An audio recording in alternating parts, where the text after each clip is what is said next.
नमस्कार, मी गौरी पटेल, राहणार मुंबई।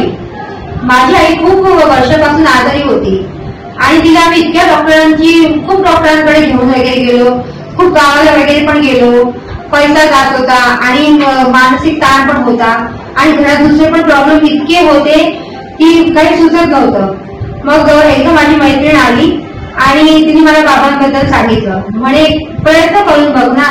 मग मला पण कुठेतरी आशेचा किरण जागृत झाला आणि म्हटलं चला प्रयत्न करून बघू। आणि मी आईला बाबांकडे घेऊन गेले आणि नंतर हळूहळू असं म्हणजे खूप फरक पडू लागला।